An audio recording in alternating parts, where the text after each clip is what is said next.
Hey everyone, welcome back to Grid Chat. Today we are recapping the Las Vegas Grand Prix, which I was actually at and maybe had the best weekend of my entire life. But of course, I am not here by myself to recap this race, which was quite frankly pretty exciting and a little devastating. So I am bringing back friend of the pod, very famous influencer, Amanda Golka. Please welcome her.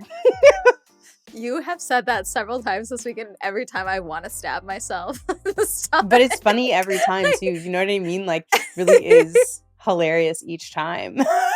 Thank you. Also, I'm sorry, you did leave out a guest for your audio listeners. You're right. For the audio listeners, Amanda Golka is also holding a $60 plushie toy, which is Snoopy with a racing helmet. It's Race Driver Snoopy, okay? Official merch collab for the Las Vegas Grand Prix for Formula One.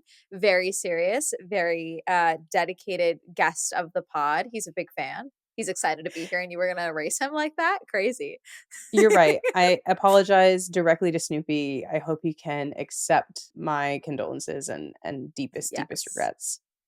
Yes. But Marissa, we talked about me coming on because we were both going to be at the race, and we thought it would be fun to review a race that we were both at, which is fun. But also, before we get into the race, I want to talk about the chilling thing really quick. Just one thing, because there's always a bunch of celebrities at the Las Vegas Grand Prix now. This is the second year in a row. I personally feel like there was less here this year, but that's just me. But while Will Buxton was doing his grid walk before the race start, Jared Leto stumbles upon him in the most alarming fashion and goes, "Hey, I love your voice. I'm going to steal your voice for a role one day." And Will Buxton, at hearing the most chilling thing I've ever heard in my life, is so elated and throws his arms around Jared Leto, and they have a big, big hug. He's like, "Wow, that was amazing." And then continues with his grid walk. But I was literally frozen in fear in my seat, thinking, oh my God, he's going to steal Will Buxton's life force. It was truly the most alarming, because it wasn't a hello, how are you? It was, you have a great voice. I'm going to steal your voice for a role. I have to tell you, what I learned from that moment was that Will Buxton has never watched The Little Mermaid, neither the original nor the remake. You're probably right. I don't think he's seen it. Some of us understand what we're supposed to be afraid of, and that was thanks to Disney. And so now I would appreciate it if someone's got to get it. I will help you. We can sit down and watch it together. And I will teach you about, proper things to be fearful of. Yes. As you said, we were both in Vegas this year, and we both are exhausted and dehydrated, I would venture to say. So if we sound a little clearly sound a little delirious in today's recording, that is why. We're going to do our best to make it through and recap every thrilling moment under the lights of the Las Vegas Strip that happened this weekend.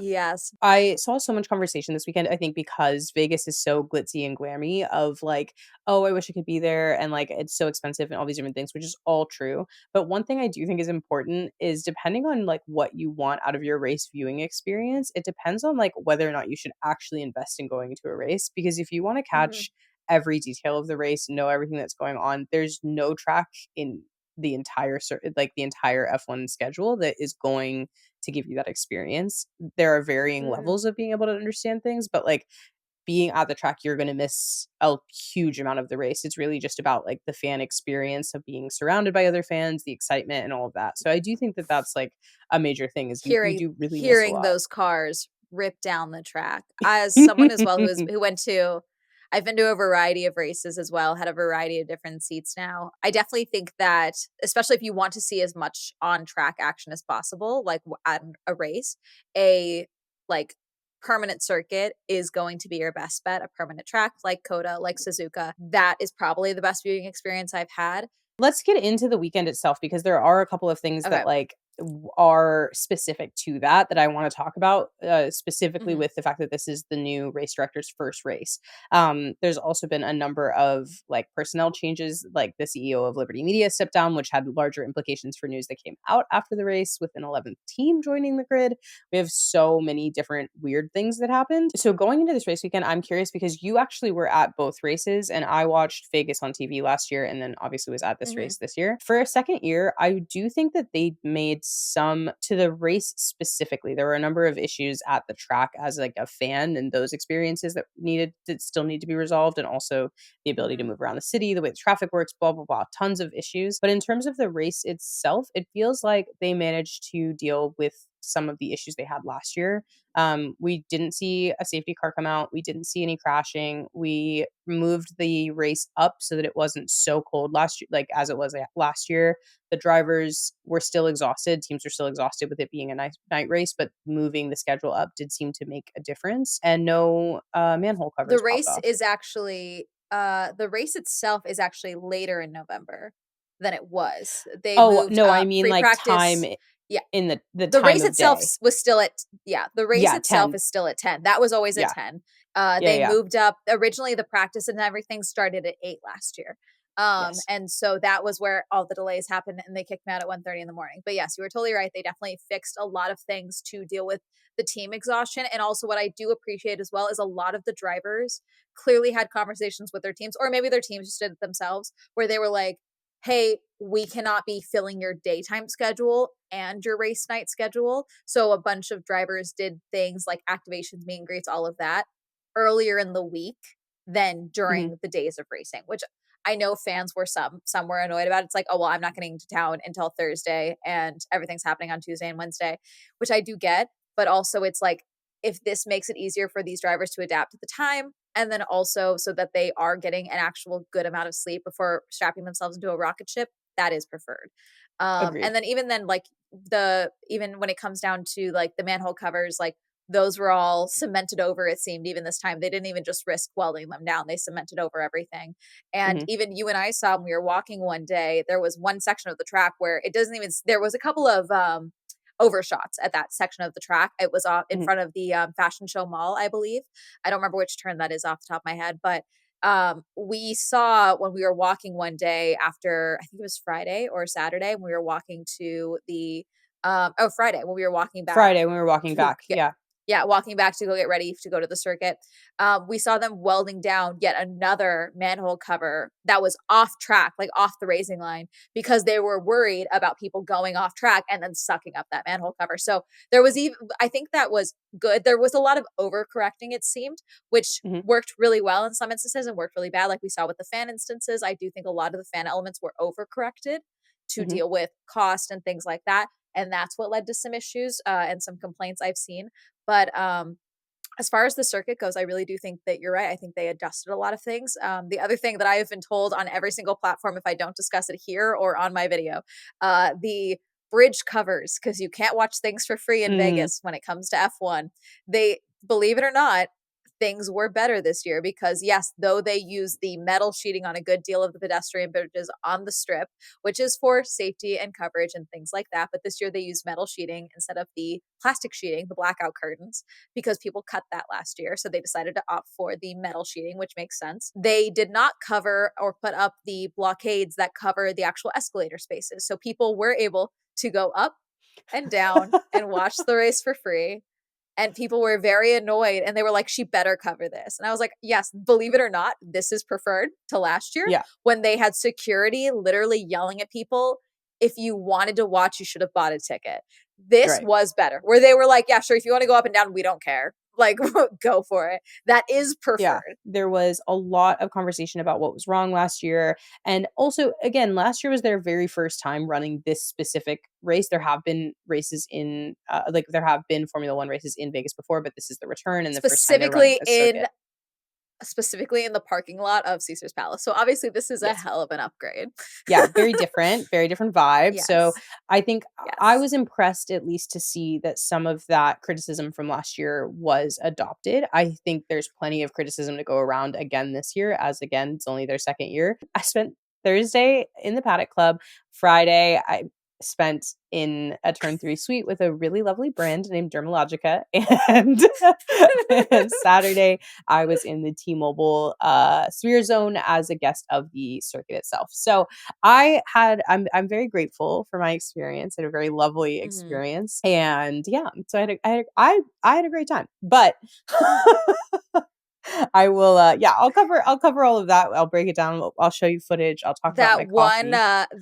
I won't say what it was, but I think that one garage, I think that's a dedicated video. We'll probably touch lightly on that because I won't be able to hold it back, but let's get into let's get into the actual racing. Let's talk about qualifying. Let's talk Okay. about everything going on ahead of time. So, when we talk about the circuit, one of the biggest issues is the weather. And what I thought was interesting about this specifically, which is why I am going to talk about my garage tour a little bit, Mm, um, I was lucky enough on Thursday to get a chance to step across the little barrier that is meant to keep people out into the Mercedes kind of garage area. I was not allowed to cross the red line, obviously, because you cannot cross the red line. It's there for a reason in red to keep you from ruining everything. But mhm, I had a chance to talk to the technical presenter at Mercedes about a number of upgrades and things that I can't talk about in detail, which is kind of cool to be able to say. But isn't a that bunch fun? of the things that Isn't it f yeah, it isn't it is. fun to have things in your brain that you just can't talk about, but you're like, "I get to know this." I just have secrets. I love secrets. That's my whole shtick, I love it.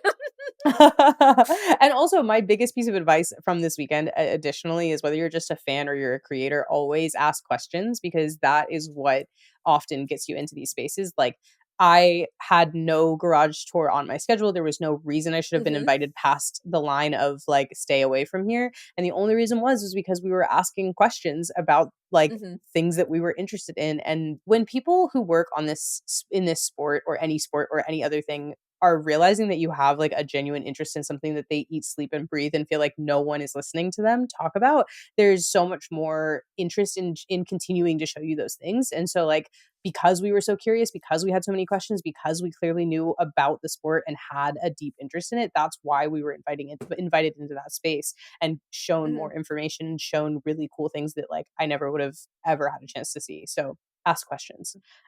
That was my Uh, same experience with, like, the McLaren Heritage Team because it's like, I feel like in I'm finding this in the fandom with motorsports as someone who just, like, has motorsport brain rot, and so, like but, like, motorsports is not my main form of content. I'm a professional yapper.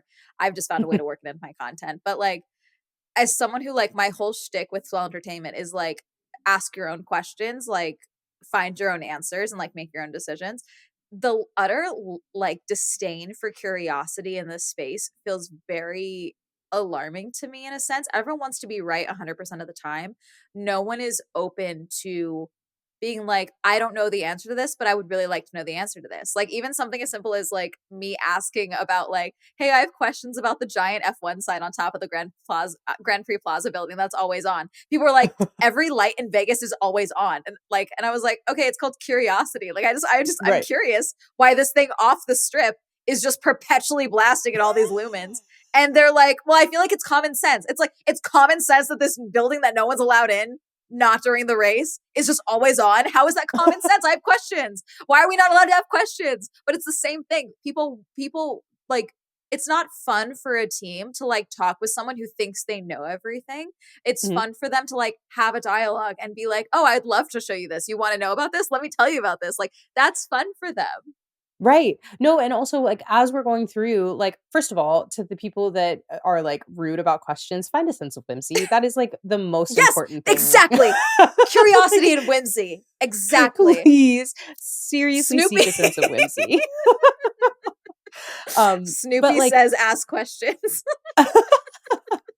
but the thing is, like, when you do ask those questions, so, like, one of the reasons I wanted to bring up the temperature is while we were in there and we were looking at so many different things, one of the things that you'll note every time we go to a different racetrack is that the cars change. There are different, like, aspects to the car that you're gonna see that you wouldn't have seen at a different track because it has to suit all of these different track conditions, so heat, like, elevation, all these different things, and one of the things that they pointed out was that normally where we have heat vents, like, on the Mercedes or on any other car, this week, Mercedes had no ventilation because they did not need to do so because of how cold they knew the sessions would be, which again means that there's an extreme difference in the aerodynamics of the car and of how it is like of how fast it can go and why we were seeing so much more speed from that car this weekend because they also had a couple of other small changes that they made that I'm not clear if I can say anything about, so I'm not going to. But there was a Mhm, very that's fair. small upgrade made on like the front wing. They also have this advantage of the fact that they make their own power unit, so they can build the car completely around the power unit and to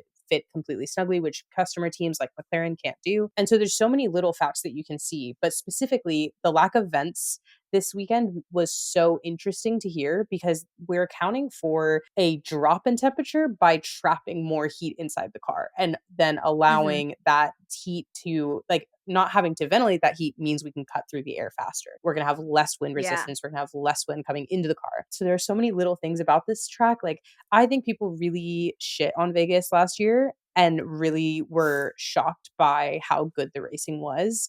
And that is Mhm. one of the factors, like, as much as 99 we overtakes last year. yeah, the overtakes were amazing last year. That was one of the things where I to be in the stands for that second to last lap overtake by Charles for Checo, like, to feel Yeah, like I'm not even a Ferrari girl like that, I'm not a Charles girl like that, but that was goddamn electric to be in yeah, the stands with people at that. Like, that was incredible, and that was amazing. I still absolutely. think about that. I'm like, "God, I was there for that." Like, that's really cool. Yeah, and also, like, speaking of overtaking, like, well, so let's talk about Mercedes' race story a little bit because Yes.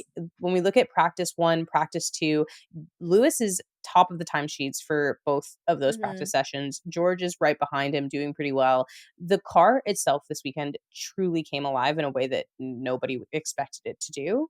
Um, Mhm. and I was curious. I mean, I kind of know because you and I were texting and with each other the entire weekend, but Yeah. do you feel like those shocks when you see something like that really, like, electrify your weekend? Like, you're more excited for the race when we get that level of shock performance? I have been saying all year that, like, Lewis has been on a year-long 2-week notice, and, like, everyone knows that feeling when it's like, "Oh, there's, like, 3 days left, and then Yeah. I'm out of here."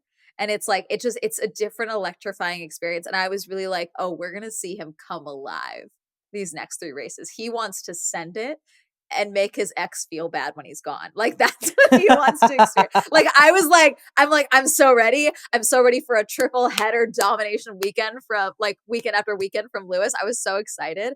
And Mhm, then Thursday night, because the Champions Club always has like guests throughout the mhm. weekend. Thursday night was Will Buxton, and they talked about Lewis being the top of the times for free practice 1. And he was like, yeah, but, Mercedes does this every weekend. They'll take the car apart and, they'll change something because they feel like they got the data to get that much more speed, and then they fumble qualifying. And Mhm. thankfully that's not what happened. But then I was like, oh yeah, that does happen kind of a lot. I was like, oh God. Which also funny enough, Will Buxton did say in that interview as well, he said that he wrote his most recent book for the Drive to Survive crowd, which I did find interesting. That he That wrote is interesting. a history of every Grand Prix in Formula One, specifically for a crowd that watches a drama reality show, which I thought was interesting. Not in a bad way. I'm not saying it like it's a bad thing, but I just thought that was an Yeah, yeah. interesting take on that. But no, it's definitely exciting. And then I was watching it with my dad, and my dad does not like Formula One at all, but he loves Vegas. And so to be able to sit, and he obviously knows who Lewis Hamilton is, because I feel like Sure. if you know anything about the sport, you know who Lewis Hamilton is. And then he knows Max, because I'm always like, and then Max won again. Like he heard me all last year doing that. But he was like, he's gonna do it. Like, like to Yeah. even have him be excited for Lewis as someone who's like not excited for the sport. He's like, so he's gonna send it, and then like he didn't say send it because he's N about to be 60, but like he's like, so he's gonna win this and then leave. Like he's gonna go to another team. I'm like, yeah, isn't that awesome? Like, But it's also you can really feel the energy. One thing that I think is interesting and also again, like having the chance to talk to some of the Mercedes team members this weekend, both at like I was at a WhatsApp dinner that was hosted by Mercedes and we had some team members there. And then I was also obviously in the garage, like I mentioned, and met a couple of mhm, other people throughout my travels this weekend. But one thing that's interesting, I think, is that we as fans are so focused on that story of him leaving and of the drama of it and the mess of it and like how, it's causing all of these issues and how he's not focused and all these different things. But quite frankly, this sport is so intense and so nonstop that none of them really seem to even have time to be thinking about it. Like I asked a couple of people about like, do you feel the nostalgia yet of like of Lewis leaving? And they basically are like, we don't have time to be sad yet. Like everyone's focused on still trying to do the best season that we can. And like Lewis is focused on trying to give a great performance every time he shows up. And a lot of times, like, when I listen to Lewis talk and knowing that him and Michael Jordan are quite good friends, like, listening to him discuss the way that he tries to show up at the track is the same way Michael Jordan used to talk about how he would show up to a game, which is, this might be someone in the audience's only chance to see me perform, and they Mhm. could be here to see me, and I have to put on a show. I think there's been, like, an interesting narrative this season of Lewis, like you said, like, 2 weeks notice or, like, not performing to the best of his abilities, and I quite frankly think that that's probably, I don't know that that's true. I think Lewis has put as much as he can into his career and into every race because he has that mentality, like, and Mhm. I don't think it's, like, that his energy hasn't been different, like, obviously, there's been some interviews where, like, I'm like, "Clearly, you don't work here anymore." Like Yeah, no, that's my take with, like, the Yeah. year-long 2 weeks notice thing. It's not like I'm not saying, like, he's slacking or that he's like, "I'm Yeah. done here, I'm giving up here," but you clearly see the ups and downs in his mood where he realizes I don't wanna say he doesn't have friends here anymore, but, like, the realization of, like, I don't feel like this is my team anymore in a Mhm, sense, like that mhm. that we've seen that kind of come and go with him a couple of times where he's like, Yeah, "This is my team," and then there are times where he's like, "I can't trust my strategist." yeah. And, like, we've seen that come and go with him. But as to your point about, like, the team not realizing, like, not having time to think about it, that almost reminds me of an interview that, Liam Payne did actually with Logan Paul of all people a few Mm. years back, where he was like Logan asked an insightful question actually, where it was, where it's like, "Did you realize, like, how big it was while you were in it?" And Mm, he was like, "Not until a year or so after we disbanded." And he said he was, like, on the phone with Louis or something like that, and he was like, "Wow, we really did something crazy, didn't we? Like, we did something really cool." And he's like, "Because the entire 5 years that we were going, it was just album after album, tour after tour, appearance after appearance. We never stopped to look at what we had built." And so you yeah. never realize just how out of control it was until you're out of it. And I think that's probably the same thing for a lot of this team is what it sounds like. Yeah, absolutely, and it's like when you think of, like, the fact, okay, yeah, they know they're not winning Max has already sealed the drivers' championship, constructors is definitely not gonna be a Mercedes, like, Yeah. this is not a winning season for them, but you also look at, I think Formula 1 has this unique thing, or not, maybe not unique to Formula 1, but, like, I think any sport, every game, every race matters as an individual accomplishment, right? So, like, Mhm. how many more podiums can we get? How many more race wins can we get? How do we keep Mhm. improving this car? And all of that data goes into our car for next year. All of that goes into our development for the 2026 regulations. Like, there is, even if the championship is already lost, there is still an intention of, again, every time these guys get in a car, they are risking their lives. And the Mhm. focus has to be on keeping these guys safe and keeping them not only safe, but accomplishing the best they can, which we're definitely going to have something to talk about with that. Yeah, So you saw my face. I did. I did see your face and I wish I I felt wish the all fear. of the teams I wish all of the teams felt the same way as you just did. um, but yeah, We're not there yet though. and no, we're coming up on it. I think the big thing is just from the practice, I would say I was surprised by the extreme success of Mercedes and the fact that ultimately they ended up being able to keep that, like you said, all the way through the weekend, which is not something Mhm. that they necessarily always do, or quite Yeah. frankly, frequently don't do. And then the poor performance of the Red Bull situation is the other thing I want to talk about from Yes. practice. Which it sounds like they just literally that thing never existed, like, there was no right wing to bring. It's like they just never Yes. prepared for that type of dynamic, but to regularly have Max be like, "I have no rear grip. I don't have control of the back end of the car." And even I think if we counted it, like, from those early practice sessions, Max is the one that overshot those turns the Hmm. most compared to the other drivers. Like, that was something that I was like, "Oh my god, he keeps going off." And, like, I'll never forget day 2 for pre-practice 3 and qualifying, my dad was sitting with his girlfriend, not with me, they were somewhere and else, and he would be texting me like, "Oh my god, Max is done. Max, stop for 5 seconds. Does that mean he's out?" And I was like, "No, he's fine. Like, he'll give him a second. Like, he'll it's Max. Like, he will be fine." I was surprised, but also the thing with Max that I think we all really have seen in the last 2 races in particular is that even this championship to me is one that Max has really, really heavily earned. And that's because the car has not been, there's just been this conversation of like, oh, Max has the fastest car and that's why he wins. when you look at his performance in Brazil and you look at his adjustments this weekend, this is a guy who understands how to drive. And I really think that like now people are starting to give him a little bit more credit for that because like there is a level of this sort of, oh well, if he were in a different car could he do it.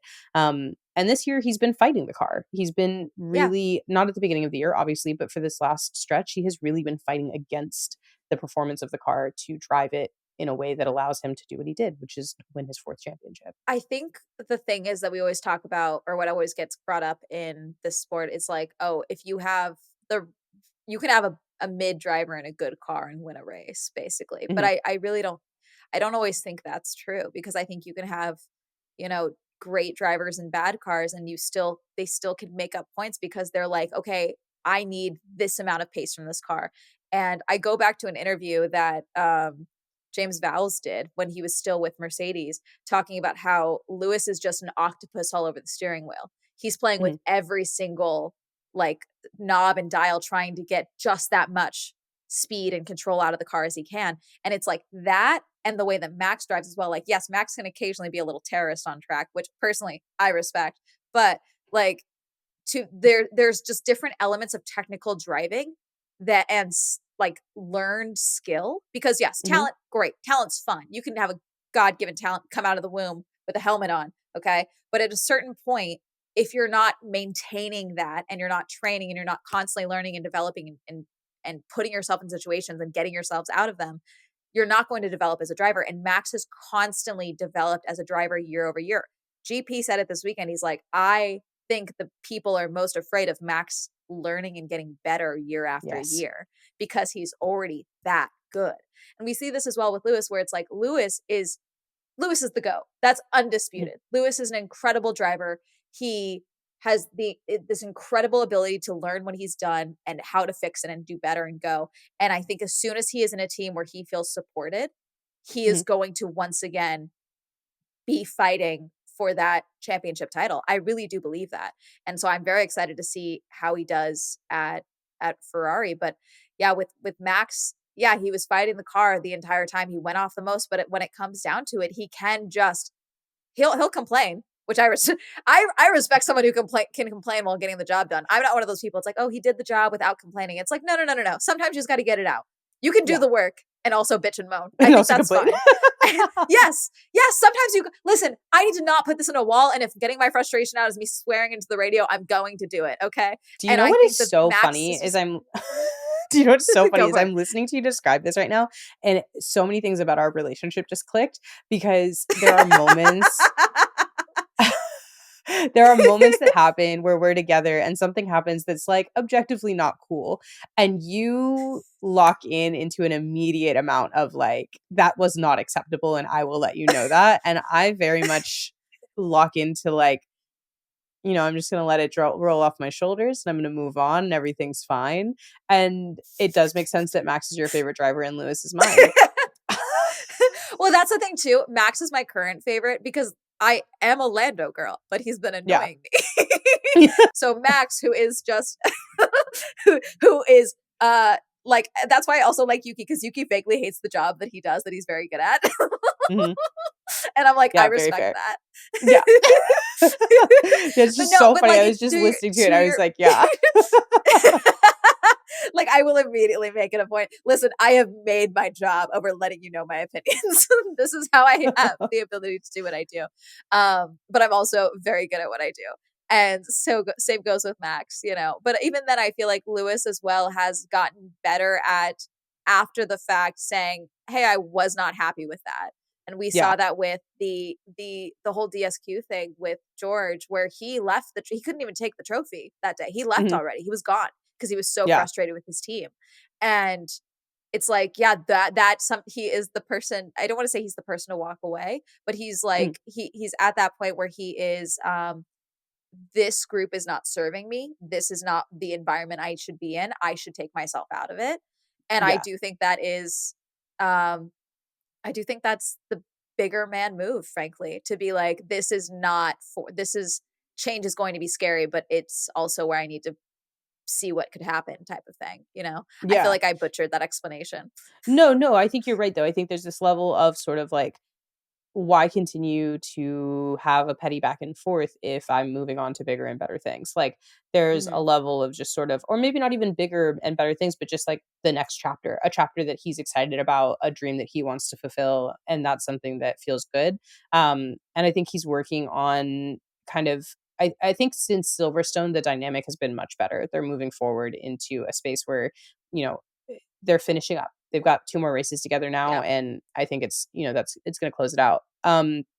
Mhm. Speaking of Lando, McLaren just had sort of a, we didn't ever see any performance from them on practice or qualifying. I It just fell apart. don't know what happened there. I last year they both qualified not well either. I just don't know if they just their car is suitable to this type of cold, maybe because I Yeah. feel like they both didn't do well last year either. And then Lando obviously had his crash, which I don't know if we ever got 100% confirmation, but it sounded like there was a deviation in the track that caused his car to bottom out and lose control last time.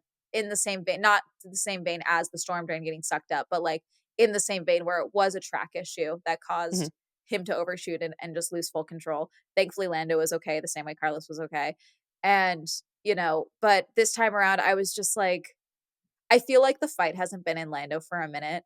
And that's what's been frustrating to me because like I just said, I will tolerate on track terrorism if you're willing to fight for it, like if you're willing to yeah, go for it. Like that's why I'm also like I'm really rooting for Oscar to just flip and go crazy with it, because yeah, Oscar I think has a right currently has a better resolve than Lando with himself and his racecraft and his ability to, know himself and himself in the car.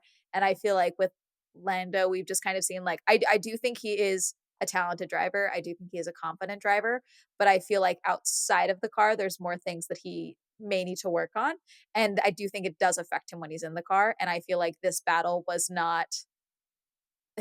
with Max was definitely getting to him more than he liked to admit. We saw this with a mhm, lot of the random interview questions that he got really terse and frankly snippy with journalists asking normal questions for someone who is P2 in a championship that is battling for a world championship, which is, do you let this affect you while you're inside the car? Do you think about it when you're in the car?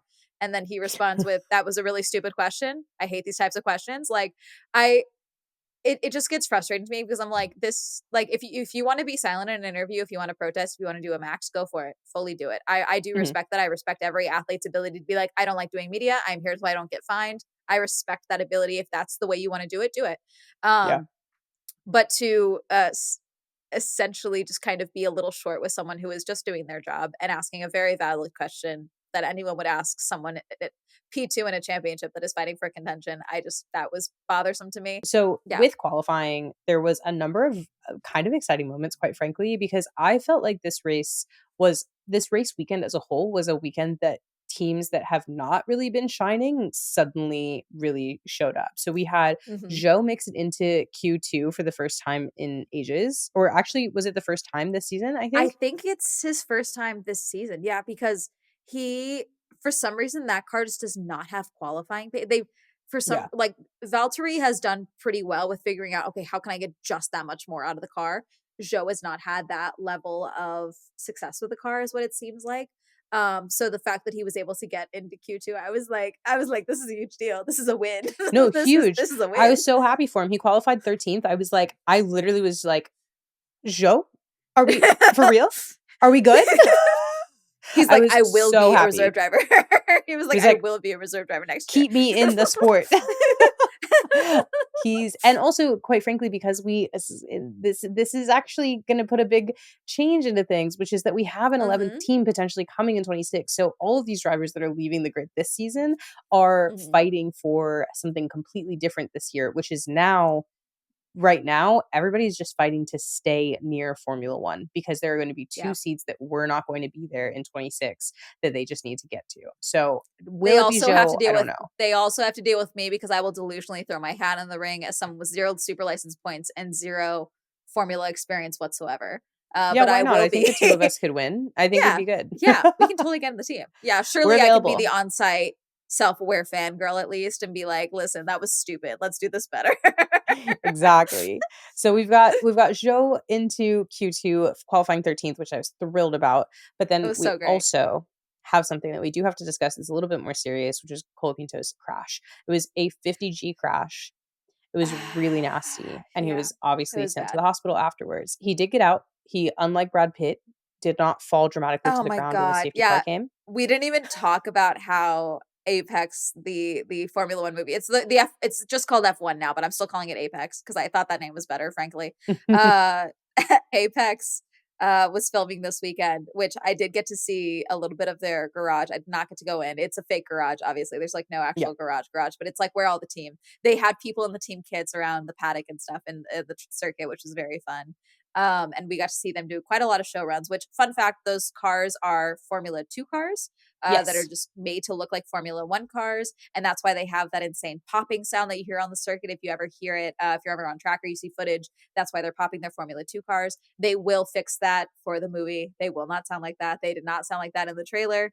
They will make sure it doesn't sound like Lewis Hamilton will make sure it does not sound like that in the Formula If 1 there's one movie. thing that's gonna sound correct because of Lewis Hamilton. Yes. But, yeah, no, they were filming the entire time. It's funny, I never saw him out and about, though, outside of the I don't know if he was there. I think they were just Brad? filming track footage. Yeah, I think they were just filming track footage. I don't think that was him in that flippin' Yeah, helmet. yeah, I yeah. don't think He's, that like, was him. fully yeah, I doubt it was. I think it was probably the stunt driver, because they were driving 'Cause quite a we didn't bit. see him at all in any of the photo drops race day. I don't think he was there. Yeah. Yeah, I don't think Yeah. so. I think they're filming quite a bit of pickups this season. That production has just been so extremely delayed. But it was interesting because I saw someone make a point that like obviously it's not their fault, but there have been a number of moments where like the plot of this Formula One movie and the things that they are shooting just unfortunately overlap with the reality of the Mhm. race. So like you have Brad Pitt's character obviously filming this crash out scene Yeah. on track, and then it just literally happens to be the same day that Franco has like a real extreme serious crash that Uh-huh. everyone's very worried about. And there's been a number of other moments in the production, which I do think is funny because obviously they're not like, oh, Franco just crashed, let's film a crash scene. Like there, Yeah. but it's just something about the timing of this production schedule has been so mixed in, Yeah. which is quite funny. Anyways, Franco crashed, and I was Yes. very worried because there was not good footage, frankly, from the angle because they were trying he took out one of the cameras, One of the cameras, which yeah. it sounds like the person that was monitoring that camera is okay, which is good, because he whacked the camera. Um, I got flashbacks to Yuki's backwards flyby of the camera that Mhm. nearly took out a cameraman as well, nearly risked Yeah. his wrist to get that shot, jeez. But the car crumpled in a way that was very similar in my mind to Checo's crash in Monaco with Kevin Magnussen, Yeah.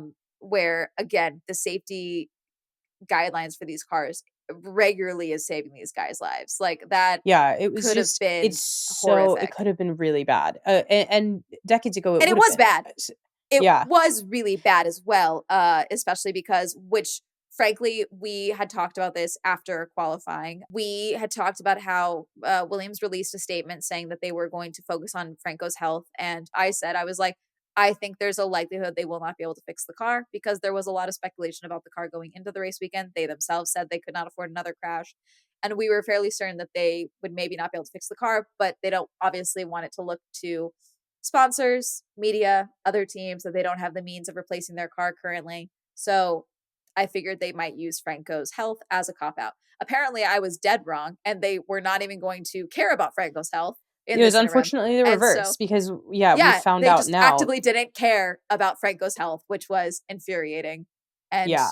fascinating It's to see Williams fall from grace as far as the fandom goes, truly. What's frustrating is if anybody hasn't caught it, basically there is a concussion protocol in this sport, Yes. and if Yes. you are evaluated and that you find that you have a concussion, which it turns out that Franco was told he had a concussion and was told not to tell anyone that he had a concussion, Mhm. He which himself allowed admitted him. this.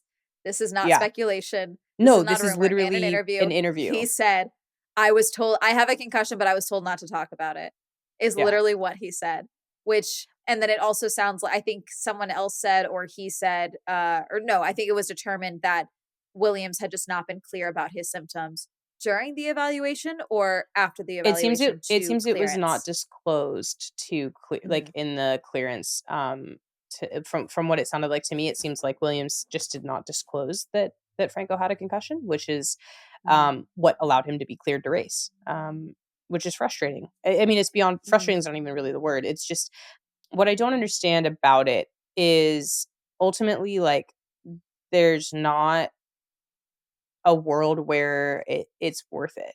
There's just simply not. If he had been under, the reason why there's a concussion protocol is when you have an additional head trauma while you already have a concussion. So if he had crashed again, which obviously was possible, or if anything had gone mhm. wrong, there could have been extreme lifelong consequences to his health. Yeah. Yeah, and it's just I don't know, it's just frustrating as well because it's like to put out a statement about his health and then to just actively disregard a health evaluation, that really ticks me off because it's Yeah. like the putting a bow on it. Look, we're doing the right thing. We're caring. His health is the most important thing to us. And then to actively put him in further danger when getting in these cars, as we've talked about, is already incredibly dangerous, is Mhm. infuriating to me. And I hope General Motors snatches Franco Colapinto from Williams. You know, I hope they come through and they're like, "Come on, baby boy, we will treat you better." I really hope that. And then I Yeah, hope he curb stops Williams. No, it was just interesting. I am really, like you said, the fall from grace for Williams this year has been rapid and also kind of just an up and down. We've seen Williams go Mhm. from, like, everyone was really, on team Williams. Then you have the Logan Sargent of it all where people are getting frustrated. Then you have Franco comes in and everyone's like, suddenly we forgot about that American guy and we love Yep. Franco. And I think ultimately, like, I'm glad he's okay, but I don't Mhm. know what I am curious to see is there a conversation or a penalty or some sort of something that comes from the FIA to discourage this behavior moving forward? Because Yeah. obviously this is something that goes against their own protocols. Williams seems to have knowingly done this based off of Franco's interview. Um, and Yeah, this obviously doesn't it seem poses like a danger. case of Franco being like, "I can race. I want to race. Put me in the Right. car." It does sound like he was told, "You will be in the car. Do not tell anyone you had a concussion." And he decided to say so anyway, which good on him, frankly, Right. to be Right. like, "Hey, I did my job. I got in the car. I will do it." But like I was told I have a concussion. I was told not to talk about it. Yeah. Like, And it's interesting because it's I was told I couldn't speak with anyone. Like, I I really don't understand how that comes together without, I don't know. I am not really clear how how that was happens.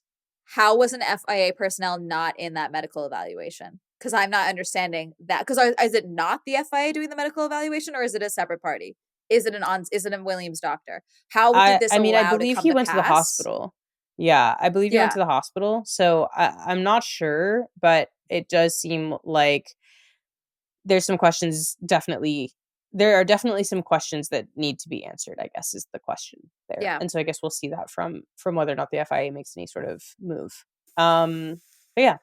Other qualifying moments that are important, Pierre Gasly takes P3 after a double yes, podium the race before, which, yeah. good for him. No, I'm not even really an Alpine girl like that. I've honestly, like, even before this year, like, I really had no real strong opinions about Esteban or Pierre, frankly. And then when Esteban was losing his seat, I wanted to like shake him in the way big sister does a little brother. Like, Mhm. let's get this figured out. Let's get this sorted because I don't like wasted potential. That's my whole thing. But and I'm still mad about the pink camo gaslighting, but Pierre getting P3, I was like, that's really cool. And I was like explaining to my dad, I was like, this does not happen with Alpine. Yeah. Like, this is a really cool moment. So that it's one of those things where it's like, this was one of those races as well, where it's like anything really was possible. And so to Mhm. see Pierre get P3, I think was really impressive. And yeah, we got George on pole position, which, the Mercedes being able to maintain that pace was great. Max, Yeah. or Lewis obviously got P10.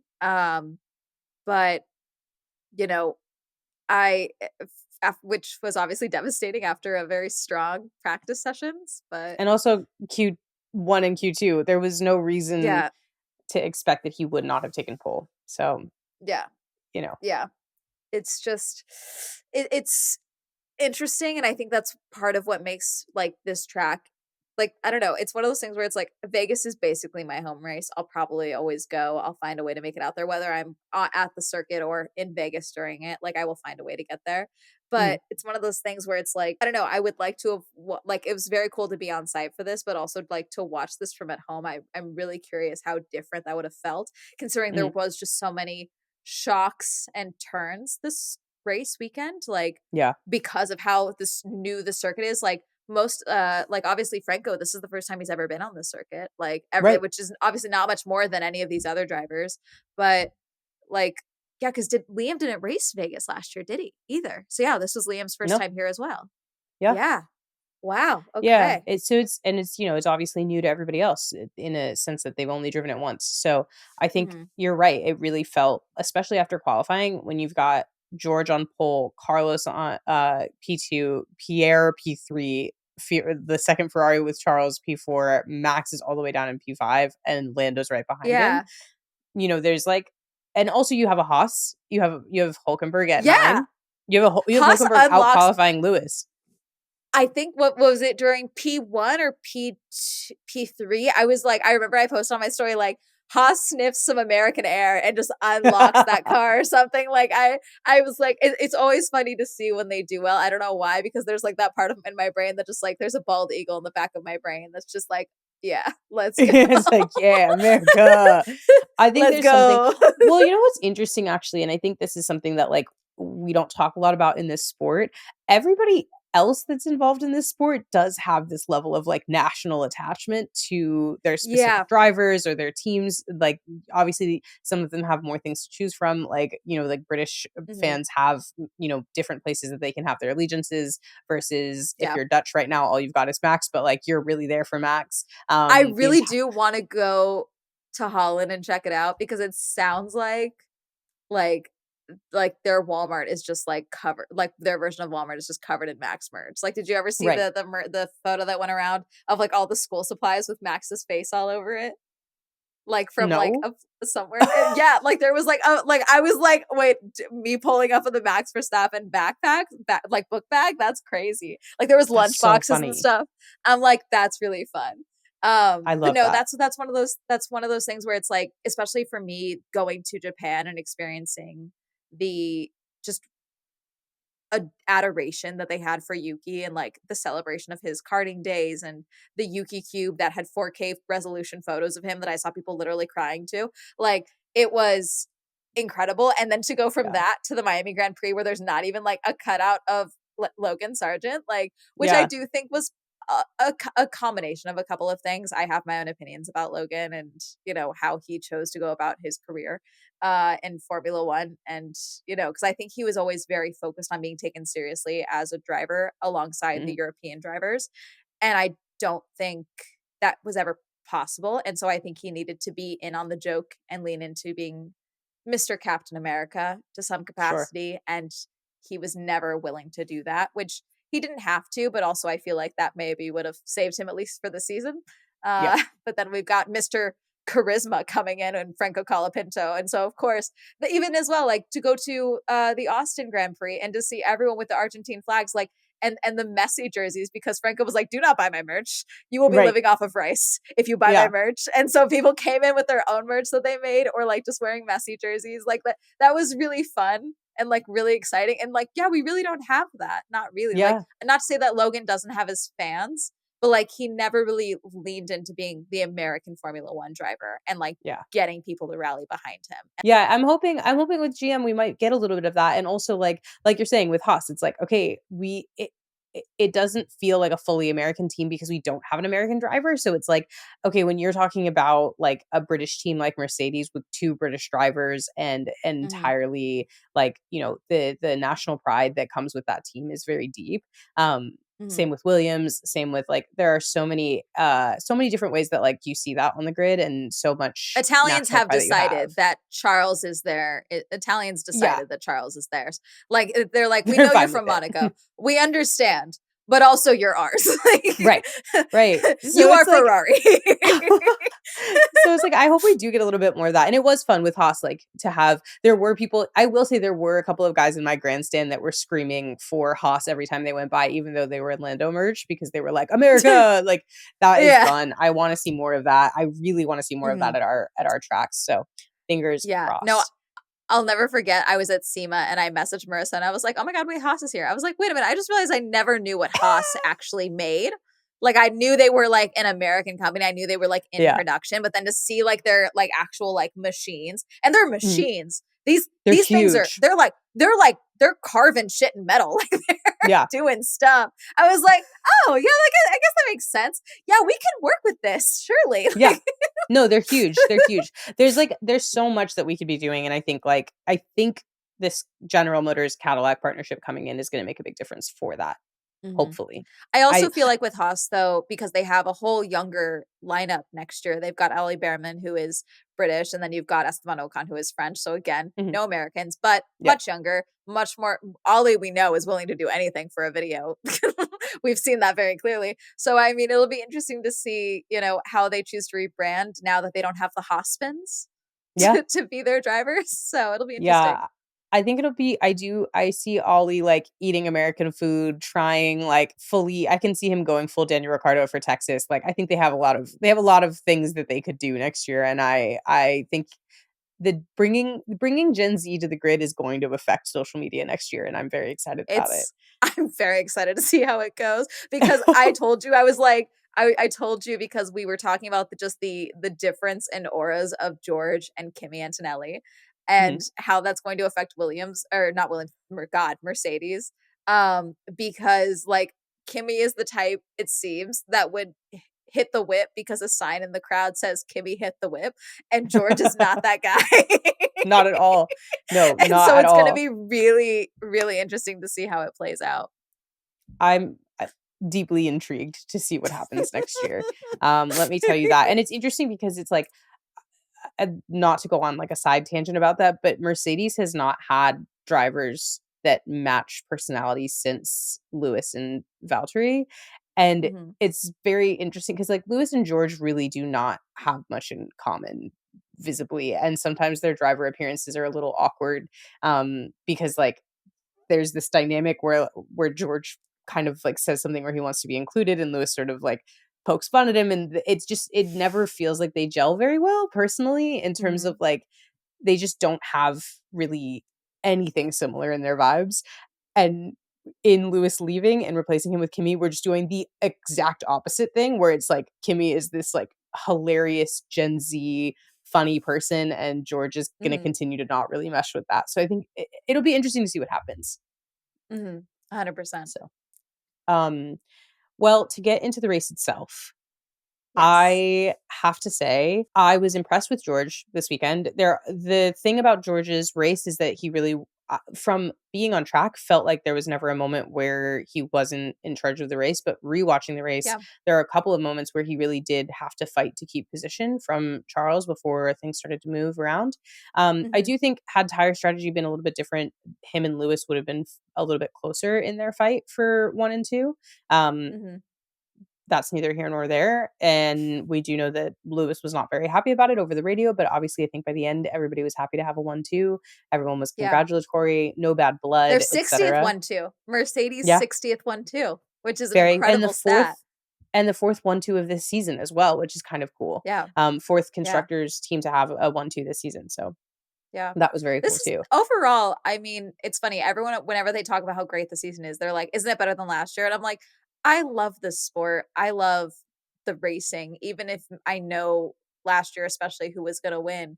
Like, I still like seeing Yeah. the fight and the try. And yes, has the season been amazing? 100%, but that doesn't mean I like last season less, you know? I also think Um, when people think about that, they're people are only thinking about who's winning the constructors mhm. championship or the drivers championship versus, like, no matter what part of the race you watch, there's always a battle, there's always a fight. So, Yes, yeah, Max there's was so something. far ahead for so long, but, like, do you just not watch the other 19 cars that are on track because there are definitely battles Exactly. happening.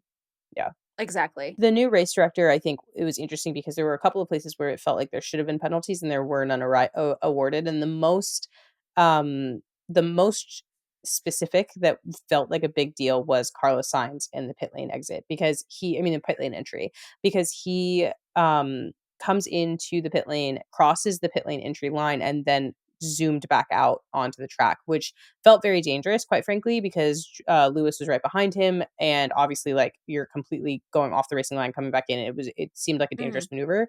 Ultimately, he was not given a penalty for that, and it seemed as though in the actual rule book, the way that he did do this was fine. Um, but it is something that has been penalized before, and so the new race Mhm. director obviously is setting a new precedent of that not being something that would receive a penalty, which is interesting. Um, Yeah. so yeah, it was an interesting kind of move. Um, and then I think also the other thing that we should talk about is like, um, we obviously had George really dominating the race, but behind that, we saw some really interesting drives, I think overall. We Mhm. really did have a clean race. There other than a couple of weird movements like Yuki hitting that sign and And that weird pit Carlos's lane, that fake out with the pit lane, which side note we should know because this happened quite a bit during qualifying and the practices. There was a lot of issues with them getting into the pit lane. It seemed like that was slightly a little too narrow. It even seemed like it could have easily been like 4 inches, like Mhm, just that much too narrow, where they were all getting like almost dinged, like, hey, if you hit that line again, like it's gonna be a problem. And yeah, so I don't know if that's something they're going to fix going forward because it seems like that was something that every single driver had an issue with in the early sessions where yeah, it was just a very tight pit lane entrance. But then also something that I didn't even realize last year, I didn't realize the back of the grid was curved, was at an mhm, angle. It's not a mhm. straight line. That's interesting to me. I don't know why. I don't know why I didn't recognize that last year. I don't think. Yeah, I don't think that's the only track that that's the case at, but it is an Mhm. interesting situation, especially for your start. The further back you are, it's not gonna be a straight acceleration. You're gonna accelerate into a Yeah. turn. So it's an Mhm. interesting, like, quirk of the track for sure. Um, Mhm. and then, yeah, I would say, like, the more exciting pieces of the puzzle this weekend were you see Lewis go from P10 all the way to P2, which is really just Yeah. incredible. Driver of the day, as I think he deserved. And Oh, also, 100%. honestly, which is funny because when you look at, like, sort of the celebratory conversations after the race, one of the things I wanted to say about George is that it really was a good drive for him, and it was dominant and everything like that, but because of Mhm. everything else that happened on track, it really was, like, the least exciting thing, like, it's the least talked about thing I've seen post-race. It's like Yeah. George wins, and it's like, "Okay, cool," but, like, Max takes the championship, Yeah. Lewis goes from P10 to P2. Charles is ready to fist fight Carlos if he looks at him sideways. Exactly. So it's like I wanna talk about Lewis's drive because I think it Mhm. actually is something that really showed the strengths of this track and also the strengths of Lewis, especially in this sort of conversation about, like, cognitive, awareness and whether or not he's Yeah. washed and all of these things. Quite frankly, quite clearly, every time someone has something to say about him, he just shows up and changes everyone's appearance because you've got him moving in a way that I think when you watch that drive and you watch the way that this track works, there are these straights are some of the longest straights that you can get in Formula 1 racing, Mhm. and the amount of time, like, watching him like, just move and groove and pass these people as fast as he did and move his way out Mhm. through the grid was so impressive, and especially because he had to do it twice. After his pit stop, he then has to come back through Yeah. and What yeah, happened with the pit stop, by the way? Because like, I heard that was, like, the one radio I heard where he was like, "How am I this far back?" Like, yeah. that was, like, the one radio message that I could make out from where I I was. think honestly, so basically what happens is he's pitted and it's for his second pit stop. Obviously, I really think the only difference it would have made, the only kind of change he would have had if he had pitted differently is just because they pitted George after. So they gave George sort of the ability to stay in front the entire time. Mhm. Um and with that, when Lewis comes back out, he doesn't realize, and I think that's why the message was so frustrated. He doesn't realize that so many people in front of him have not pitted yet. So he has to cut back through quite a bit. But a lot of those people are going to fall off, and obviously he's in that P2 ultimately. And so with that, we Mhm. also had like Bono's response was if we waited to pit any longer, we would have lost five more positions. Like you would have had to have fought five more Yeah. cars to get through. Um, so ultimately, I think it was a miscommunication about, like, why they were pitting when they were pitting and what that meant for the race, but I do think the only difference really would have been him beating George versus, um, obviously, like, having to fight through, but Yeah. and he was throwing fastest laps out left and right, which are definitely these moments where you were starting to feel like, I think he could catch him because he was Yeah. for a number of laps a full second faster than George. Um, Yeah, no, that gap closed really tight. My dad was like even my dad who is just like, "Oh, there's a car in front of me," is like, yeah, "Wait a minute, wasn't that like 9 seconds a second ago? Why is it 6 now?" Like, I was like, "Yeah, yeah. he's gaining on him." Lewis was lap over lap was a second faster for a long period of time, than George, which was why that gap was closing so fast. And again, I think what's interesting about watching the two of them is we see that George has this season been able to out-qualify Lewis.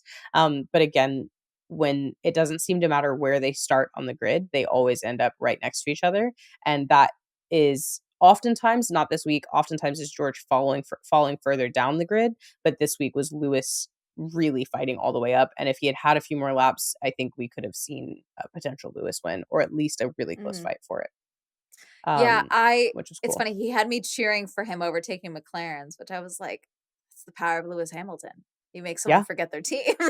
Yeah. The Yeah. I He think it's got he like got a really good overtake on Oscar at one point, if I remember mhm. correctly, that I was just Yeah, like, down one "Oh, of the that longer was that straights. was" yeah, I was like, "That was phenomenal." I was like, "That was so clean." It was honestly, I think watching him this race was almost like watching everyone simply, like, be afraid and move out of the way, which obviously is not what happened. He was Mm. actively overtaking these people, but it was so smooth that it sort of felt like everyone was like, "Oh, that's Regina George, you move out of her way when she shows up." You know what I mean? They were like, it's fine." Yeah. Um, so I yeah, it's was he just an incredible drive from him, honestly, yeah. 100%. We also had tire degradation that was really wild because there was a period of time where these medium tires were literally lasting 10 laps.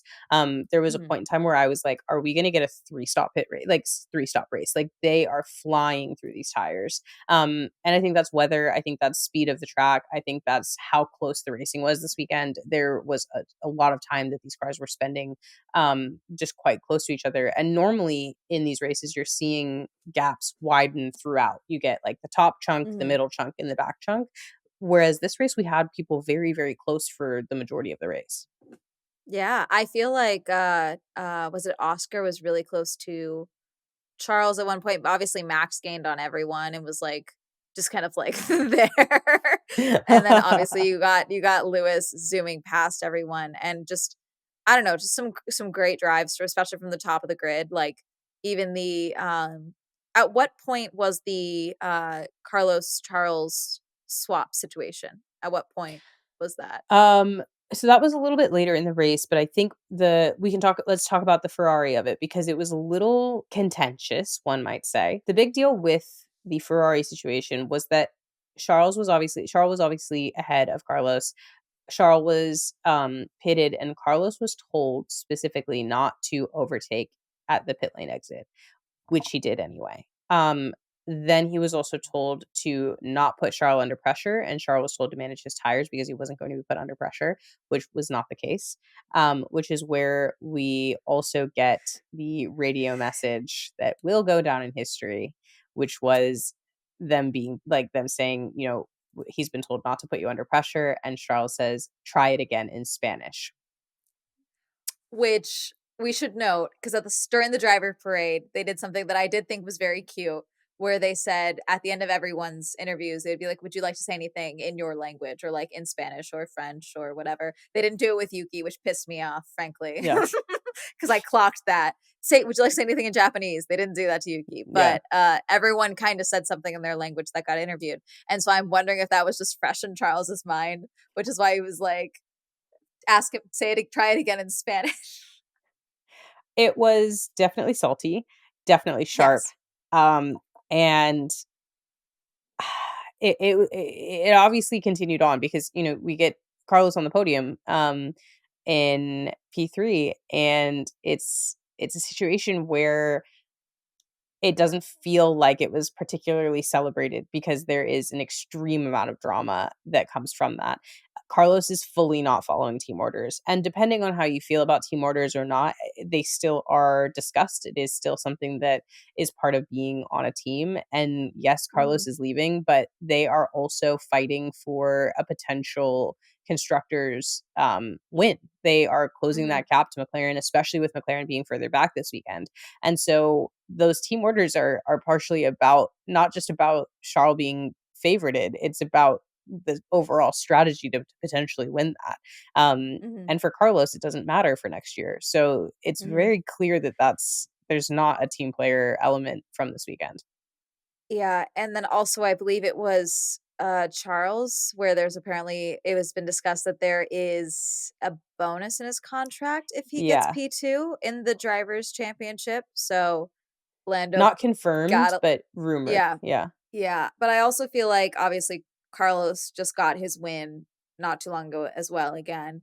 And, we saw obviously you and I discussed this about like that one little interaction where Charles kind of like brushed him off a little bit, but he did celebrate with him, Mhm. later. But also like that was I think one of the moments where it's like if they had swapped, Charles could have stayed in contention for the drivers championship for at least Mhm. another race. And Yeah. then I think it was the next race after where it was like he was officially out of contention. Yeah. And so it was I don't know. I think tensions are high. I think you know we heard the after race radio where they said, you did your job to Charles and went on I almost do we have the transcripts? I almost wish we read the whole thing. I don't have the transcripts on me, but it was I would also recommend if you're listening to, like, literally look up Charles's post-race radio because it was Yeah. to the point that, like, it was very clear they were trying to get him to stop talking on the radio, and it was Mhm. also very clear that Charles wanted it said publicly at that point. It Yeah. was very much like littered with f bombs, not accept like he was not happy. Yeah. He basically said like I do the right thing every time. It's not just about like getting what I want. It's about respect, and there is none. Yeah. Um, and that's pretty clear where he stands on that. And Yeah. I think what's hard about this sport is that not only is your teammate someone that you have to work with, they're also your literal direct and only real one-to-one competition. And so Yeah. with this, Because you're like, in the same obviously car.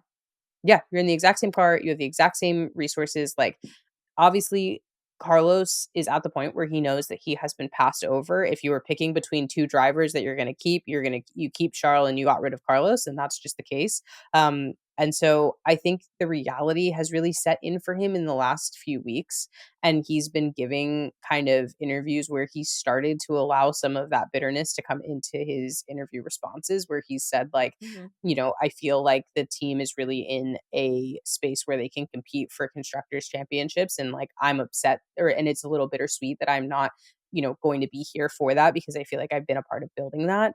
Um and I do get it. I get being frustrated, but I also think just getting through this last stretch of time and coming off professional and sportsmanlike is important for the rest of his career, and instead he is going to leave with an extremely bad taste in obviously Yeah. for with Ferrari and but also like a reputational issue here because you're Mhm. saying that the second that you don't give me what I want, I'm going to do everything that I want. I'm not going to listen to team orders. I'm not going to work as a team player.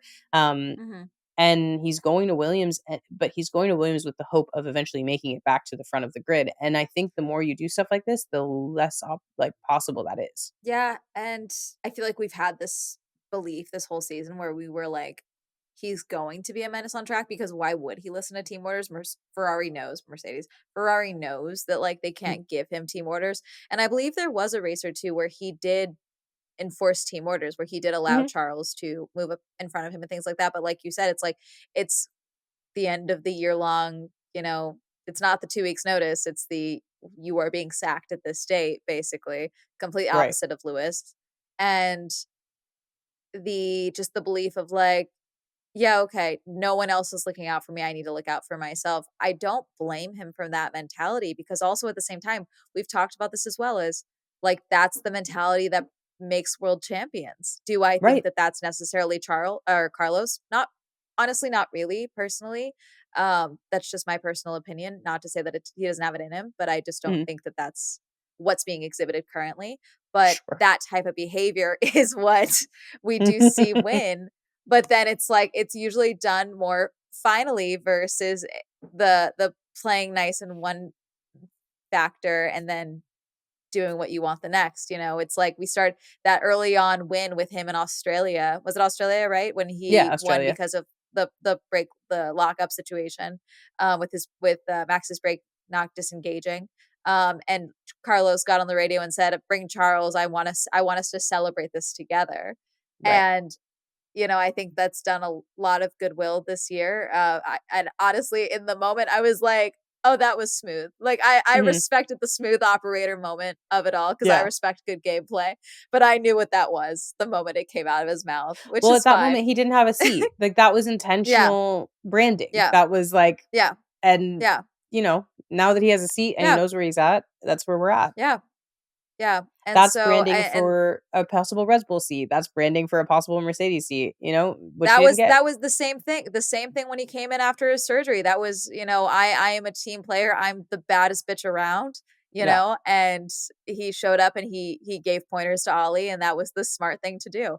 And I respect it. I think he thought he was going to get Red Bull or Mercedes, and instead he got, Williams. But Mhm, I am interested to see how he does at Williams. I am bummed for Alex, but we'll see how that all plays out because I do think Alex has been touted as the number one driver this whole time, and obviously that will not be the case when Carlos is there.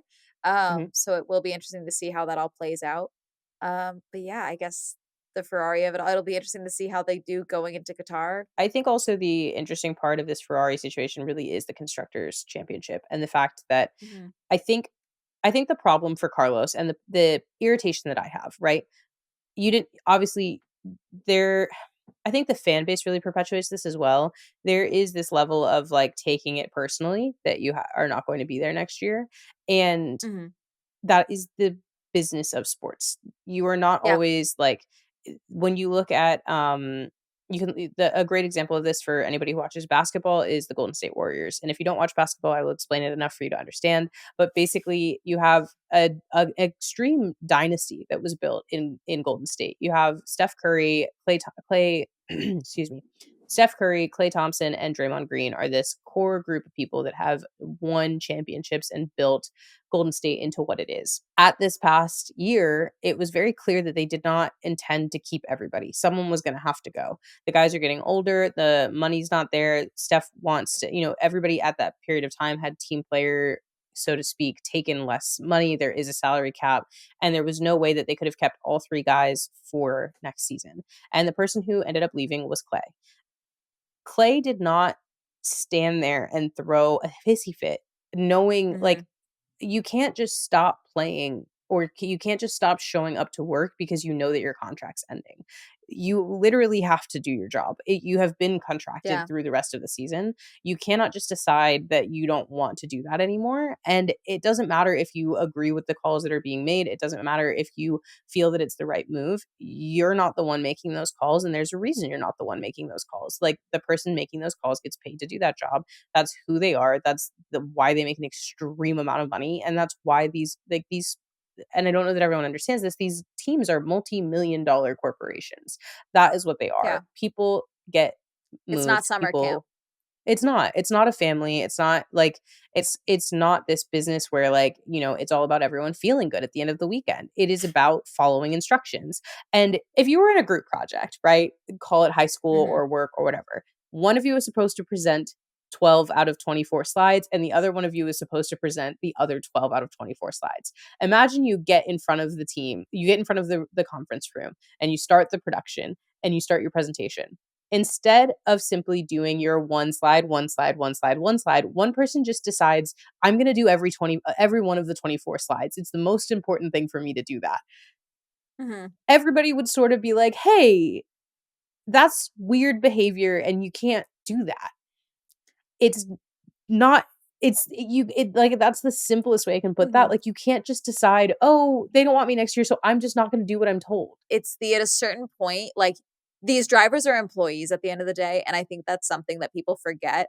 And it's like I'll remember because Ruth Buscombe put out a Instagram's post about her time at AlphaTauri when Valtteri and Joe were announced to not be getting their seats with the Audi seat next season, so they were both going to be losing it. And she said that she was always told that drivers are like the least important part of a team and that they're just like plug and play, like don't get attached to them. And she Mhm. said like that's not true for me, basically. But it's that I think it's kind of the understanding that it's like, yeah, these the car and you make sure they're safe and you support them the best you can, but like the likelihood that you're going to have someone for, the next 20 years is not super likely, like and Yeah, even Lewis said it to Toto where he's like, you can be here for 20 years, I can't. right. And so the same goes with these teams where it's like, yeah, while you're here, there are drivers that do very well just being like, it is all about me. I will fight for myself. But then you don't get to kind of play both sides where you get the nice happy PR angle and the I am a man eater. I will do what it takes to be a champion. You kind of can't get both. It just doesn't work that way. You either got to be the terrorist on track or you got to be the team player. You kind Right. of can't do both, not necessarily. Yep. No, exactly. And so it's one of those things where it's like, all right, like we've got to lock in, and it is what it is. He's going to do what he wants. But I think unfortunately sometimes these weekends where he makes these different choices, I'm like, I this is why you weren't able to get the seat that you wanted. This is why people are moving on, and this is why you're falling back down to Williams. And there's a spin being put on it to make it feel like it was the, this big move that he decided to do, but we all know that that's not the case. So, And that was what frustrated me as well with when Carlos lost the seat to Lewis. It was obviously discussed ad nauseum about the conversation with Carlos with Ferrari and how for they were like, what was it, like a year or 2 year contract, and Carlos was like, no, I want the same amount as Charles, or I want yeah, 5 years, or he wanted more time when there was already a provisional Audi 2026, like a discussion contract basically in place that everyone seemed to know about for Carlos, and he wasn't getting it. And then obviously like Carlos thought he deserved more. And then obviously once Lewis Hamilton enters the conversation, you are set aside because it's mhm. Lewis fucking Hamilton. Um, and I mean, I would too, frankly. No, everyone would. That's the thing. Like, Everyone would. You put yourself in that yeah. position. But then it happened again after Carlos's win, which we discussed. He should have signed a contract immediately, and he didn't. And then his options started getting ticked away and again, and certain things were very clear. Like we knew that if they couldn't have Lewis, Mercedes wanted Kimmy. They Yeah. wanted Kimmy even when they had Lewis. Like that was always Right. going to be what happened. Checo brings in a lot of money to Red Bull and a lot of money to the sport. The likelihood that he was going to lose his seat was not high. And I know that discussion has changed off and on again, but who Sure. knows? But and then also, there's all this speculation about, Carlos's dad and, Max's dad and everything like that. So who knows if Red Bull was ever even an option just because they don't want to deal with, a possible fist fight in the garage once a week. Who knows? Um, I just think that it once again he overestimated his value instead of being, I want to be a race car driver, I need a seat. Yeah. And he should have signed something immediately. And he didn't. Agreed. The other thing that I do think is hilarious, actually, is we missed this definitely at the track, but I did find it in my rewatch. Midway through the race, Zach Brown was cheering for Lewis because he needed Mercedes to finish. He needs these points being eaten away from Ferrari because had Ferrari finished Oh. higher. So you literally have this clip of like Zach Brown actively cheering for a driver on another team. He literally shouts, "Go, Lewis, go." Which I think is so funny because you're literally sitting there watching him be like, "Please, please, please let Lewis Hamilton just finish ahead of Ferrari."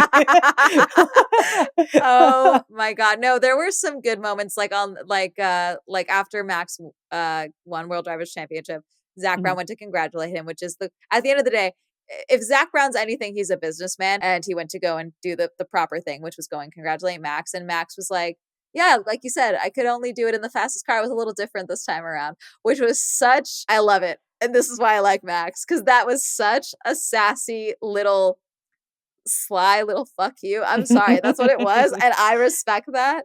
And then also apparently there is a clip, like Max did tell Lando because Lando did go and congratulate Max. They clearly have discussed it. Or, Lando was just happy that the fight was over, because Mhm, maybe this wasn't the year for him. mhm. We've discussed this already, obviously, but apparently Max did say like just be patient or something to Lando. Like your time will come. Yeah. And The thing that's sweet about it though is I do think that there's like what I loved about the both the Max and Zach Brown moment and the Max and Lando moment is that the truth of the matter is sports are regardless of the actual sport itself, the energy of sports is absolutely like I am coming for you until it's over and now we're going to shake hands and I'm going to say good game, right? Like there's mhm, that's exactly what happened after this. And I think it was one of those things where like everyone felt a little bit better about Max winning this season because there was such a genuine, exciting fight that went for it. You know how people are like, sometimes they talk about like another person, but especially this happens with women where they're like, she's so talented, she does this, she does that. And the worst mhm. part of it all is she's nice. Like where there is like this element where they're like, it just sucks because I have literally nothing bad to say about her and she really deserves it. Mhm. That was the energy of congratulating Max this year, where they were like, Yeah. he really deserved it. And that Yeah. sucks. There's nothing I can say about that. Like, it's just, good for him and he earned it. And I love sports. Like, and I really did love that. Yeah. No, I'm low key hoping for Lando, especially if he is able to maintain P2 in the drivers' championship, that we kind of see a result from him next year, as we saw from Charles at the start of this year. Because at the end of last year, Vegas was the second to last race right before Abu Dhabi, I believe, right? Mhm. Or was there one more? No, Um, I think, I'm not sure. I think it was second to last because I remember they moved Qatar down here, obviously. Yes, you're right. Yeah, so I think it was second to last. But Charles got P2 in Vegas last year, and he was beaming. And at the Hmm. start of this season, he got P2, I think twice in a row or something like Hmm. that, and he was livid. And I was Yeah, like, "Let's go! yeah, I want that. I need that for Lando. I need him to be hungry for it because I think he just kind of was like." Oh, I stumbled into the drivers' championship fight. Like I this yeah, year it felt like he got his first win and then was fighting for a championship. And I don't think he expected that from himself this year. Obviously, all these drivers want to win. You always got to mhm, think you're going to win. But then you remember Max Verstappen is in a Red Bull on your track as well. And so you got to right, deal with that. And that's like a foregone conclusion that Max is going to be there basically. yeah, But Lando suddenly found himself fighting him. And I feel like next year, now that he's had a taste of this, I think he's going to want it more. And we're going to see that same energy that we saw with Charles this year next year as well. And then we'll see what happens with Charles when Charles is going to have, a 7-time world champion on his team as well instead of Carlos, and how that yeah, affects Charles. Because I think Charles also, we know Charles wants to win a World Drivers' Championship in Ferrari. That's been clear. That's always been yeah, clear. yeah, So I think I'm really excited for next year, especially because of everyone wanting the fight before the regulations change. And then mhm. it feels like I don't want to say that the 2026 will be like even out the playing field, but I'm really excited to see how things change. Well, it will be a Um, reset for sure. We're gonna yeah. see Alpine. Well, Alpine is no longer gonna have Renault as their engine supplier. Like they're gonna become a customer team. We're Mhm. not gonna have a number of people are moving. Adrian Newey is moving over. Like there are a number of things that are New definitely gonna be team, like, a yeah, whole a new new team. team. Yeah, exactly. 11 teams on the grid. There is a factory reset coming in 26. So I think next year is going to be some of the best racing we've seen in a really long time. Mhm. Yeah. 100%. So I'm really excited, and overall this race, as far as like actually being there and watching this race, very fun. Glad to force my dad to watch a race. I will say one of the other things that was, like, really fun about this race was I also got to bring my dad, but my dad is a really big Formula 1 fan, and Mhm. so, first of all, thank you to the Las Vegas circuit for including my dad in my PR, I Yay. really appreciate it. He had a wonderful time. If you follow me on TikTok or Instagram, you are aware of the wonderful time that he had and his own first official vlog, which I thought was really fun. But I think also, like, one of the things I really loved about taking him was getting to watch him react in like we went to Miami together as well, but this was like a very different experience because Lewis was Mhm. doing so well, because Lewis is Yeah. his favorite driver. And so watching him like experience this watching him experience his favorite driver perform at such an extreme degree where we were sitting, where we could also see Mhm. like multiple overtakes happening in front of us, which was wild. Um, and like watching that like just extreme joy. I think the fan experience this year was so exciting. And Mhm. I personally love watching the race from the grandstands because of that. Like you have just such a level of people that are like, yes, I want to sit in the freezing cold for hours on I end love mob and watch this mentality when happen. it comes to sports. I love Yes. mob mentality when it comes to sports, where we're all like, "Let's go. No. This is awesome. This sucks. Oh my god, he's in the wall." Like, I Yeah. love that mentality of just, like it's the same experience I get, like it's funny, being in a movie theater with, like, a Mhm. crowd of people, like, feeling that crowd of emotions with people. Obviously, it's a very different context, but, like, it's that same, like, secondary high of, like, "Yeah." Oh, the other thing that we didn't talk about is Williams. I'm quite worried for because the amount of damage that they sustained, and then Alex basically Mhm. having a power unit issue where he covered, and then additionally, Pierre's power unit issue was absolutely devastating to me. I was like Yeah. watching someone qualify P3 and Did you then see the hole? yeah, which was definitely not his fault. I think basically it was just No, it I don't was a think it was power his unit. fault at all. Yeah, I Yeah, do think yeah, it just like you they someone released the data sheets and you can see the exact moment where it popped basically yeah, and like just the immediate loss of control with the power whatsoever. yeah. But I was just like, God, these cars are they're just temperamental.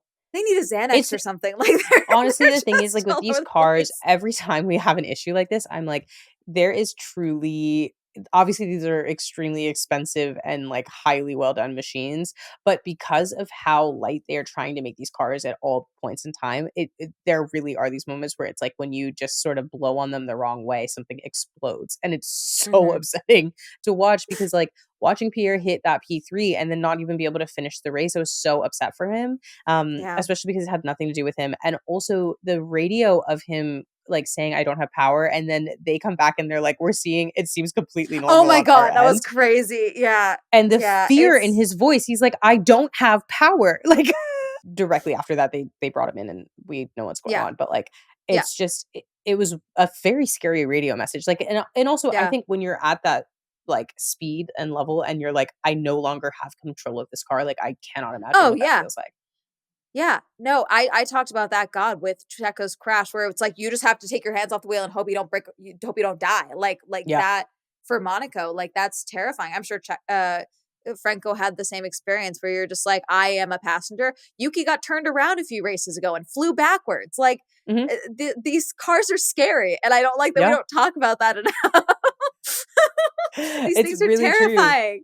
No, it's really, really true, and, like, I don't know, it's just I do love and respect these drivers so much for what they do, and also being able to, like, bring it in, knowing, like, being able to say, "Look, like, I this we have to move, like, it's gotta come out." Yeah. It was also something that absolutely could have caused a red flag situation, but there are Mhm. so many different things this weekend, actually, that I was surprised we did not have a race stoppage, um, and everybody really managed it and everyone's so impressive and I hope everyone had a good time. That's just how I Yeah. feel. Like Yeah.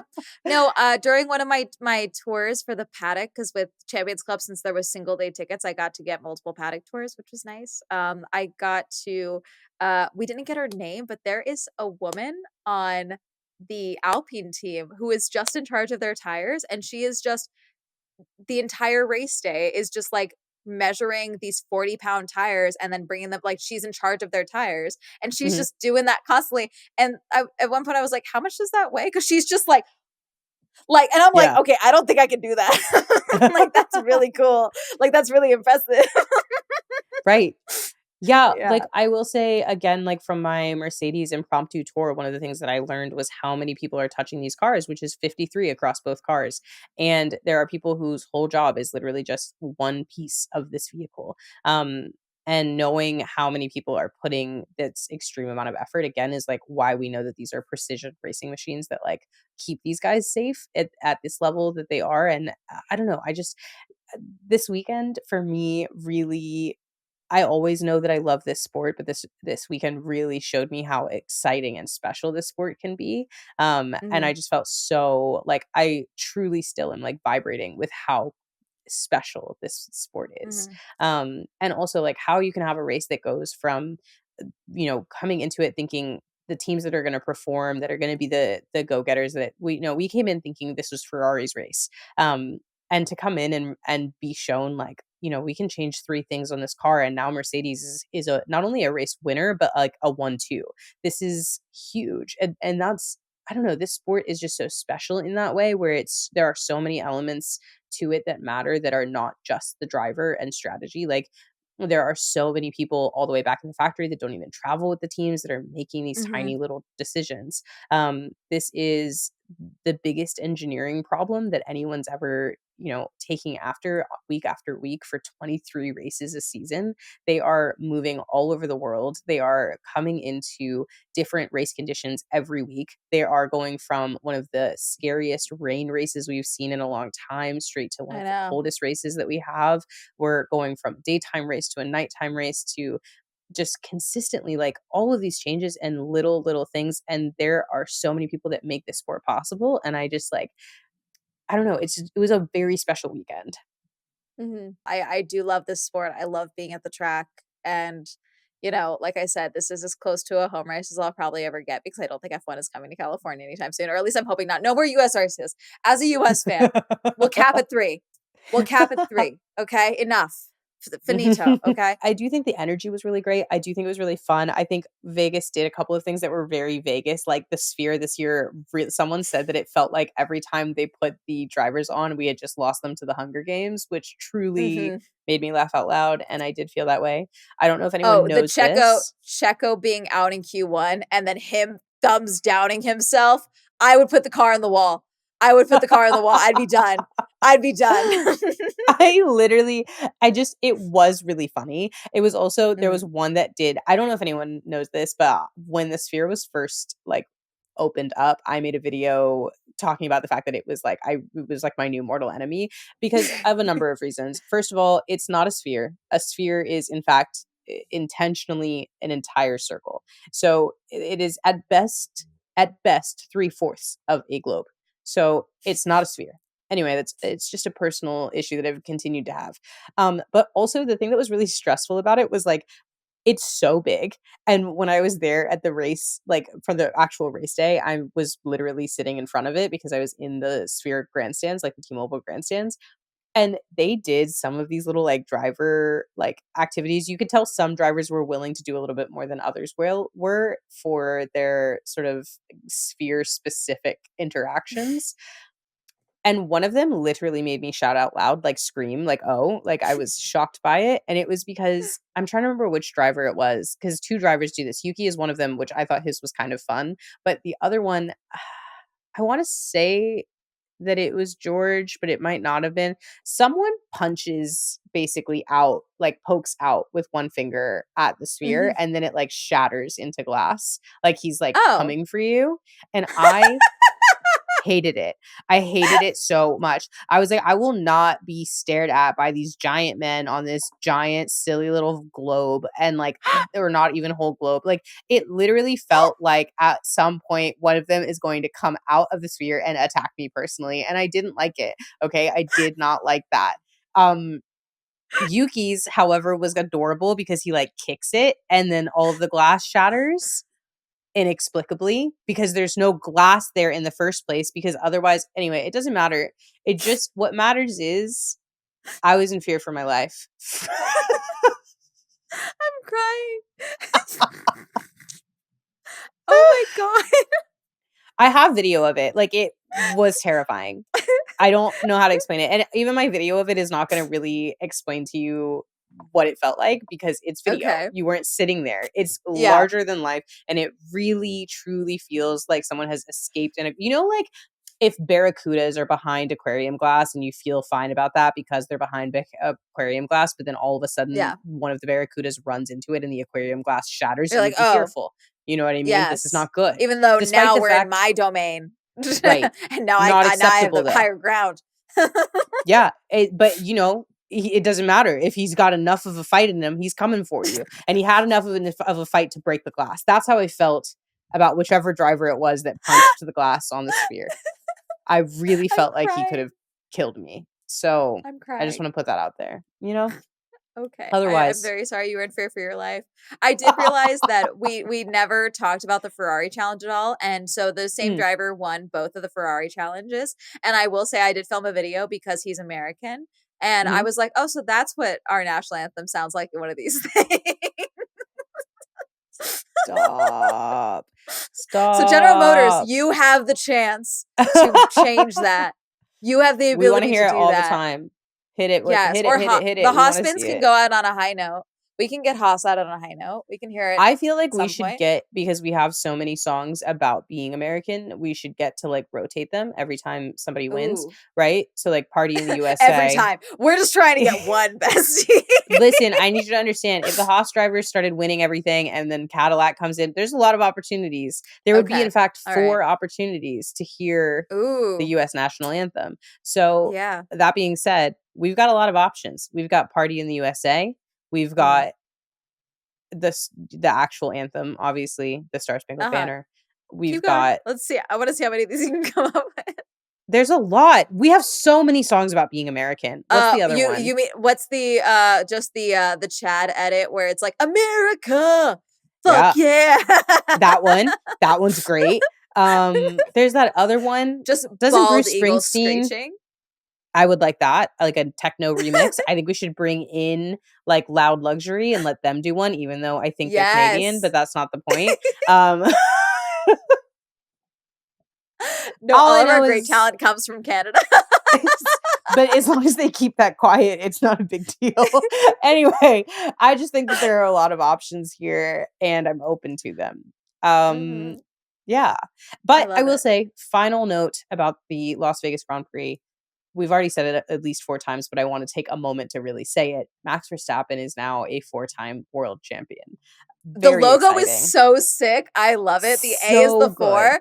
It's so good. They had it on lock. They had the special helmet because obviously there was a likelihood he was going to win here. But Yeah. also, I do think this Vegas is probably the best place to win a world championship instead of, obviously Qatar, Abu In a Dhabi. sprint Like this is race, a fun but place. also in a sprint Yeah. race. He would have won in a Oh sprint. yeah. Like, Yeah, I he would would have have won in a not been happy sprint. with that. Yeah, so So, I he was drinking the moment he won. They were like he had yeah. a gin and tonic, he had, like, 4 Heinekens. He was like, "Yeah, I'm just gonna keep drinking till we head to Qatar." As he deserves. It was a Yes. well-earned championship. I'm very proud of him. I Yes. loved it. I think everybody's proud of Yeah. him. It was one of those Yeah. moments where everyone was like, "Yeah, dude, good for you." So, And now I loved we it. have a fight for P2. I'm very excited. I'm excited to Uh, see some diva behavior on the track the Same. next 2 I think races. these next 2 races we're gonna be looking all eyes are on Ferrari and McLaren for the Constructors' Mhm. Championship, and I'm excited Mhm. about it. And everyone is going to watch the F1 Academy races, right? Everyone's Yes, gonna watch the correct. F1. We I'm have staring directly 2 into the more camera F1 to try and force you to watch the F1 Academy races. Yeah, correct. Actually, I do wanna close on that because I think one thing that is really important, and especially if you follow me, you've seen me talk about F1 Academy. You have seen me talk Mhm, about women in motorsports. You've seen me talk about women in sports in general. And this year has been such a big year for women's sports. This year has been a huge year for recognizing the female fan bases in these sports, and we have made really big strides. But the only way that we can continue making these strides is by showing that the market value is there by being the ones who put the money up. We need to continue to support as consumers and as viewers. There are 2 more F1 Academy races. You can watch them for free. You can watch them wherever you watch F1, whether you're watching them on ESPN, Sky Sports, F1 TV, F1 Academy races are there. If you don't watch Formula 1, you can watch F1 Academy for free still on YouTube on I live on X as well. So mhm, you have literally no reason not to be watching F1 Academy. It is really exciting racing. These cars are small. It allows them to pass and have more exciting on-track racing. These girls have been working so hard. They have improved so intensely from last year and over this season. And in Qatar, Abby Pulling has the chance to close up the championship this year. So mhm, if you're not watching Qatar, if you're not watching F1 Academy, you are really missing out. And you're also missing out on the chance to be a part of this changing, to be a part of the fact that we have had 5 female drivers in Formula 1 and we have not had one since in decades. There have mhm, it is not a lack of talent. There are women who have come up through the ranks that have had a chance and could have done it. And what it is a lack of the sponsors and the funding and Formula One believing in women. And the way that we can continue to tell them that this is a change that we want to see is by tuning in, which you can do for free. You can do it for Mhm. free. That's all I want to say. And they So I'm gonna get off finally my have soapbox. merch. They do. They They finally and it's made merch for good. us. It's good merch. These drivers, Amanda and I had a chance to talk to some of them in person, to like actually speak to these girls one on one and find out what they want from this program, what they want to do. And one of honestly like the most inspiring things to me was when we talked to Jess Edgar, who drives for Mm, American Express. We talked to her a little bit about the show and about this press. And you can, she was very honest. She was like, this is not my favorite part. I don't feel like I'm really good at it, but am really mm, excited about what it's going to do for F1 Academy and for their mission. And so if mhm, a driver who has done this their whole life, who can put every piece of their being into wanting to do this and also is still not necessarily set for the next year. We know that this movement and this active like this change is going to take time. It's going to take a number of seasons. The girls that are in F1 Academy right now are most likely not going to be the women that you see make it into Formula 1 just because of timing and all these changes that need to be made. mhm, But if you can have a driver who knows that she is part of this stepping stone for the next generation, recognize that she can do something that makes her uncomfortable for the next generation of women in the sport, then you can take time and watch it. You mhm. can take time and talk about it. You can take time and make your dad watch it. And Yeah. that's what I want from you. That's my homework. Yes.